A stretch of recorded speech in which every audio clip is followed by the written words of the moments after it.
Today we are looking at a mistyping combination between the type 1, the improver, and the type 4, the individualist. On the surface, it may not look like they have a lot in common. They do have some key similarities. They also have some key differences, and we're going to get into 5 of those to help you narrow down, give you some additional clues if this is one that you are also struggling with. So right off the bat, 4s and 1s are arrows to one another. So that might be a cause of the confusion between the two. 1 going to a 4 in stress, so that inner critic intensifying, becoming a little bit more melancholy, maybe a little bit more depressed and negative in that place. And then a type 4 goes to a 1 in growth, when they are really in a healthy spot, healthy season, putting structure and routine to their creative genius and all their ideas to actually bring those to life. So that will be a key reflection point, as where are you in your life? What's going on as you take the assessment, as you look and decide, am I a 4 or a 1? The other key similarity is that they are both, along with the type 7, and this grouping that has to do with being an idealist. So 1s are very idealistic when it comes to what is possible for the world. We could live up to these grand expectations and standards. And then type 4 is thinking, oh my gosh, I have this idealistic vision for who I could be as a person.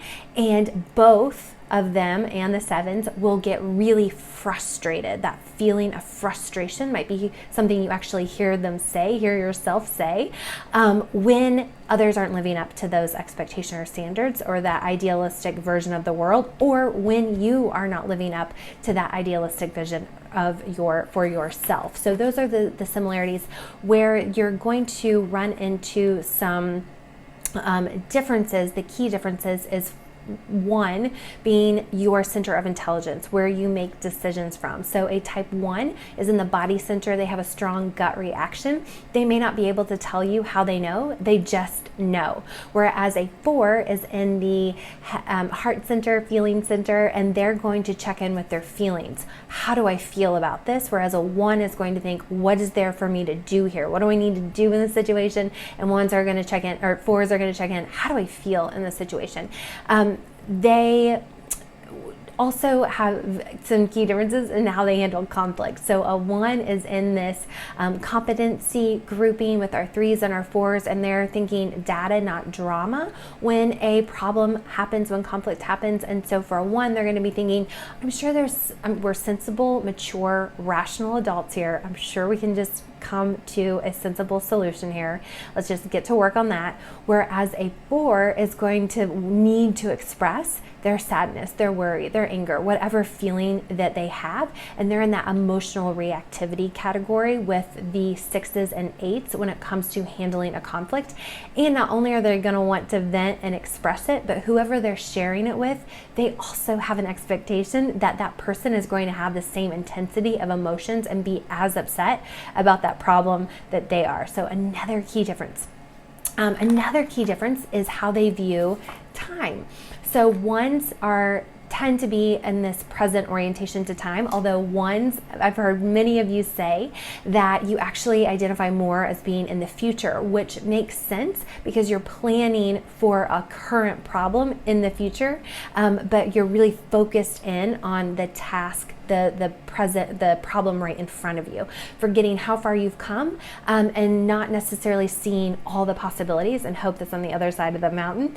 And then a 4 tends to be in the past time orientation, where you're maybe a little bit more nostalgic, but also thinking of all the things that have gone wrong and forgetting all that you have right in front of you that is so good and all that's possible in the future.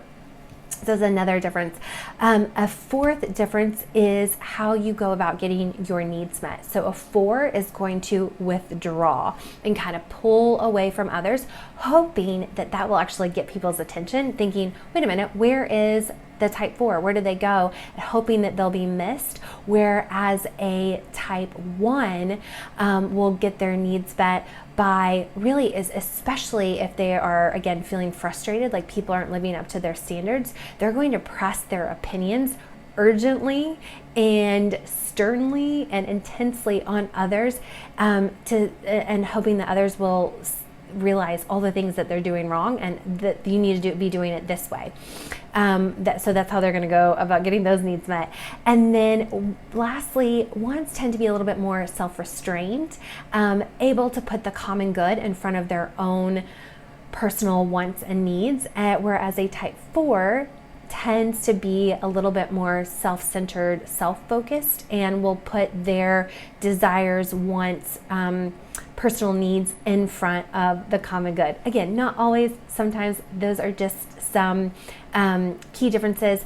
Both of them have a very intense and harsh inner critic, and so that can be another reason for some of that confusion. Ones inherently feel like there is, fours inherently feel like there is something wrong with them. They were born defective in some way, and there's really nothing that they can do about it, whereas a one feels like, if I could just do it right, then I could be that person. Then I could do it. If I could just do it better, if I could be better, then there's hope for me, but they never quite can be as perfect as they want to be. So it's like, there's something that I could do about it, whereas a 4 is like, there's nothing I could do about it. This is just how I am. So it's kind of a bonus differentiator. Again, if this is something that you are still struggling with, but this wasn't enough, or you realized, oh my gosh, this is my type, I see it now, but what do I do with it? Inside Know Your Number sessions, which I host with individuals, we deep dive into clarifying, confirming your dominant type, and talk about how to use it specifically in the work that you do, and using it to market, sell, and build a personal brand for your work, for your business. I would love to see you inside those.